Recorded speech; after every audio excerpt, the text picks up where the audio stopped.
Hello, how are you? Welcome to the Mermaid Tavern. Cheers. Skål. Salute. Slàinte. Bottoms up. Oh, look at froth on that. mm. How are you? Are you okay? If I look like I've got if I look like I've been drinking, my bloodshot eye, I've got a sore eye. So that's why. Been rubbing it. So it looks a bit sort of sore. Yeah, box sets, Beatles box sets. Did you get one of the? Did you get the mono box set? Did you order it? And I've been following with. I've been following all the excitement from afar. You Beatley Tone, you're responsible. No, because a load more came available, didn't they? And you gave people the heads up. Bless you. I have to say I didn't even attempt to buy it. I'll tell you why in a minute if you're interested. I was tempted when I actually got the email from the Beatles.com. I think it was a week last Thursday. It was about 5 o'clock ish. And it came through and it was there. I thought, £429. Shall I buy this? Shall I buy it? Shall I buy it? Shall I buy it? I didn't. I thought about it for quite a few hours, and even thinking about it for the rest of that evening. I knew they're going to sell out. They're going to sell out, and then people were disappointed. Beatle Dave, I followed your video about being disappointed, but then when a whole load of new ones came available, you got one. I'm really pleased for you if you've got one. I bought this thing on CD.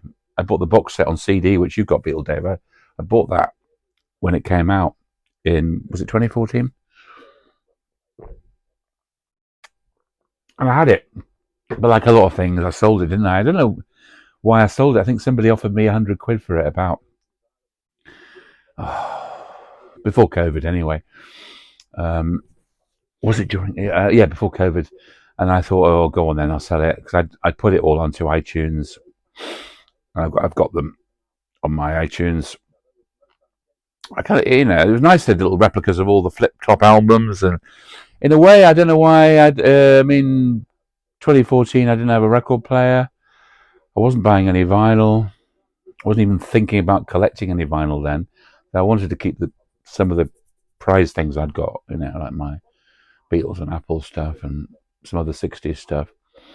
But yeah, and then it was going for £1,000 plus, wasn't it? And now it's going for £1,000 again, just less than a week, just over a week since it's been out. And I don't know, I'm not having a go at anybody that's bought it, and I think I feel your excitement. In fact, I wanted it.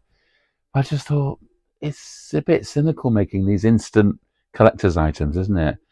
And in America, you could get 4 copies each, and then straight away it's going on to eBay, and it's not even coming out, and it's not even coming. You haven't got physical copies of it, have you? I remember buying when Now and Then came out. I was really all the different versions of it on coloured vinyls, the singles and the 12 inches, and I really wanted that 10-inch one that Spotify did, only for people for Spotify, and I bid for it successfully for it.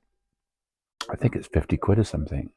I was willing to pay, and then of course it wasn't out yet, and then it did come out. I was told, sorry, they didn't get one. So I hope you're going to. I hope everyone who's buying it on eBay is going to get it. I'm sure you get your money back because eBay are very good about that sort of stuff. But it's always a bit dodgy buying something that is not even out yet, is it? It's not, and I blame the Beatles organisation, Apple, for this. Why do they have to? I mean, why can't they just make it a long running thing going on for a bit? Why have they got to release so many copies now and then another copies? Maybe will there be any more? I don't know. I mean, as I say, don't wish to put a damper on the party because I can see why I can fully empathise why you're excited about it. Half of me wants a copy of it myself. But why do they always do this? And it's like concert tickets, isn't it? It's like gig tickets. It's like they're gone. Don't start me on Oasis tickets. Don't even go there. Yeah. Anyway, yeah, but I brought into the pub my collection of Beatles mono albums. I say that actually, but I noticed there's one of them, Beatles for Sale, that I've only got on stereo, which I never knew that. So I haven't got that on mono.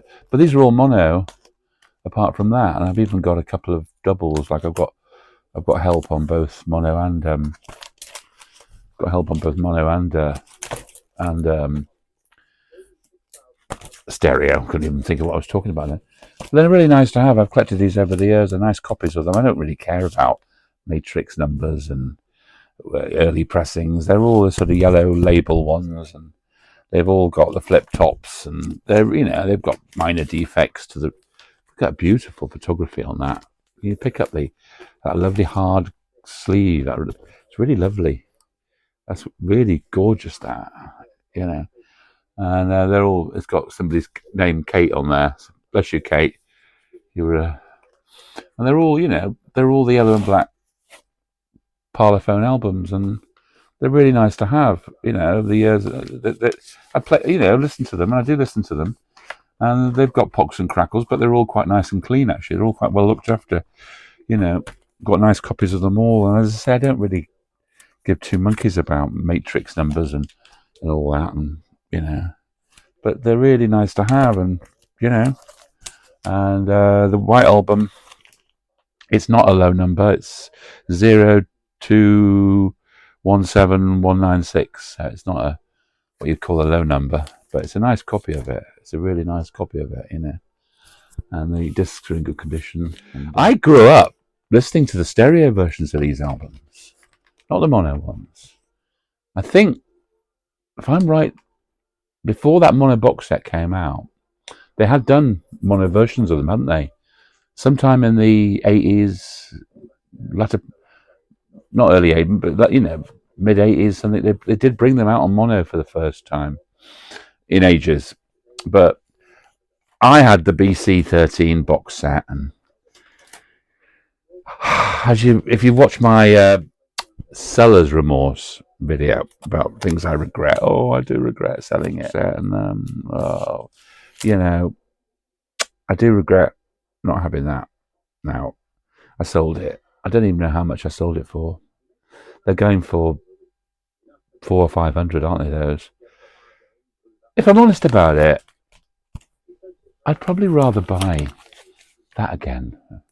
If I had a spare 400 going or so, I'd probably buy a copy of that. I'd probably buy the BC13, the English copy of it, with those nice glossy sleeve, not flip backs, but the stereo copies of them all. And then you've got, in that, of course, you've got Yellow Submarine, and you've got Abbey Road, and you've got Let It Be, which the mono box set doesn't have. You've got all of them, you've got the whole collection, and you've got the Rarities album too.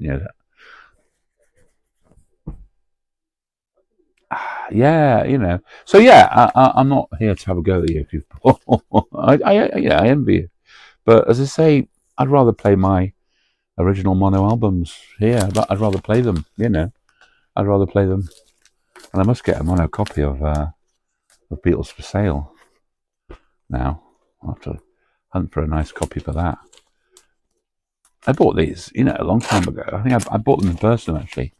Not one of these did I buy on eBay. I bought them in person at record fairs so I could actually have a look at them. Do you know?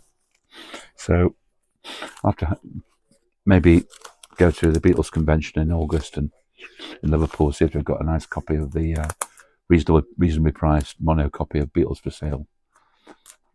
Yeah, but it's just it's completism, isn't it? And I can understand why you want it.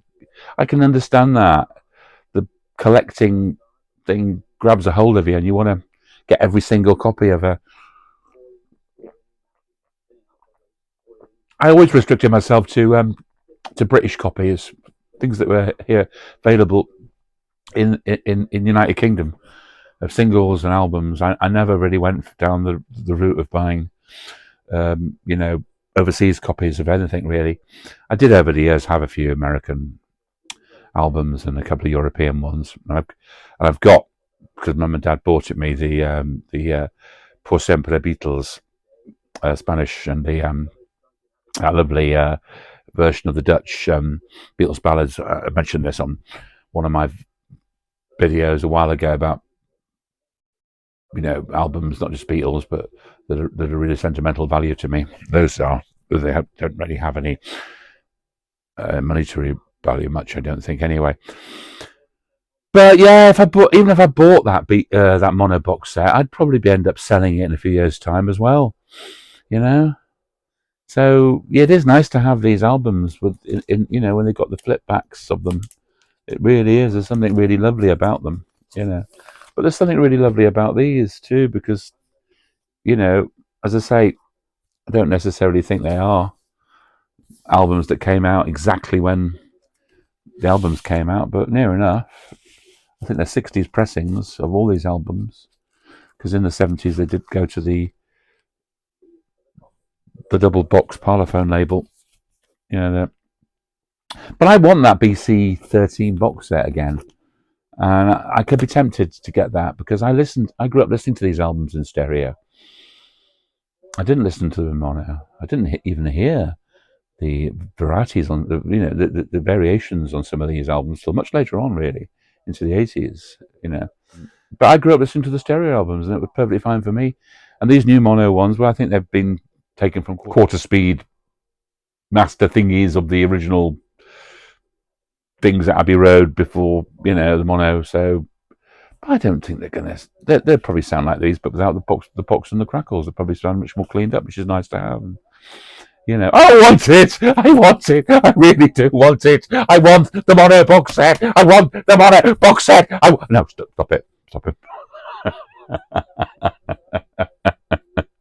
I don't want the mono box set. A bit of acting there. A bit of acting there. But yeah, no point of doing this video was just to say that I was a bit disappointed and a bit cross with Apple Beatles organisation putting these out like that. People can just instantly get collector's items out of them. The best collector's items are the things that have become collector's items over the years. Your age has made them a collector's item, you know.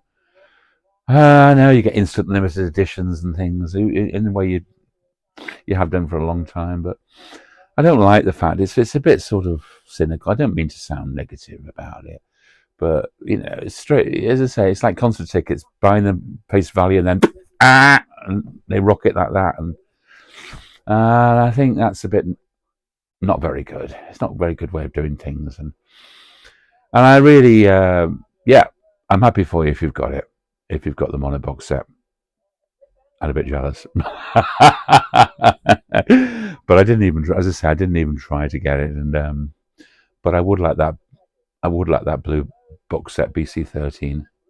I would like it. And if I could get it for about possibly 400, I probably would buy it, even though there's a danger I might end up saying that again. No, I wouldn't. I want it. I want to have it around because it reminds me of having these albums when I very first had them in the late 70s. You know, I think it came out 78, that box. And yeah, in actual fact, I think I said before, I didn't actually buy the whole set. I bought the box and the Beatles Rarities album off somebody at I think it was at the Beatles convention, one of the very early Beatles conventions I went to about 1980, 79, 80. I bought it then, and I filled up I bought the albums all individually, mostly in Liverpool, funny enough too, and a lot of them from a record shop just a few doors down from where Nems had been on Whitechapel, which that record shop is now the Lobster Pot, a fish and chip shop. Every time I go down Whitechapel in Liverpool, I think about that. I bought that. I think I did buy Let It Be in W.H. Smith's. Where was it? Somewhere in Manchester. And Abbey Road. Oh, don't get me started on my green vinyl Abbey Road. Anyway, as I say, these box sets, will they release the stereo box set of albums? Now that would be something, wouldn't it? The stereo box set. Wonder if they'll do that. Would I be tempted to buy that? How much is that going to go for? Because that's got all the albums in it, isn't it? Ooh, ooh, ooh. But collecting, you get to my age and you think, particularly if you're on your own like I am, not by choice, but you think, you worry, who's going to have all my albums when I'm not here, and who's going to have my Alan? I've already said you can have my UK Apple collection. You didn't seem to be very keen when I suggested that to you. Anyway, yeah, that's all I wanted to say, really. But yeah, just an excuse to talk about the mono box sets, and Sergeant Pepper's Lonely Hearts Club Band. Let's see, my very first view of that was not this one I bought a bit later. Really nice mono copy of it. This really nice. Was not the it was the stereo one I bought in the 70s. It was the very first Beatles album I bought in 1978. Yeah, I remember, actually, I bought that. I remember where I bought it. It was HMV in Manchester. I remember. I used to remember with all those with those Beatles albums. I remember where I'd bought them all. Isn't it funny? And all the John Lennon solo and George and some of the Paul. Yeah. Oh, nostalgia's a fine thing, isn't it? But it is. It's powerful. That's why we do these YouTube adventures. Anyway, I'm going to let you go. Thanks for spending some time with me. Let me know what you think. It'd be nice to have some comments. And did you buy the mono box set? Did you? Or are you excited to get it? Have you got the original mono albums? Is it going to be that? Is it going to be more pristine? Let me know. I'm not very technical. Have you got the stereo ones from the 70s, like I have, like I did? Have you got the box set BC13? Do you want to sell it for a knockdown price? Just let me know. And it's nice to have your things around you, isn't it? It's nice to have your things around you. It's nice. Lovely things, lovely memories. All powerful. Surround yourself in these things. Don't you? Bless those things. Bless them. Anyway, I'll let you go. Thanks ever so much. Will I see you again? I sincerely hope so.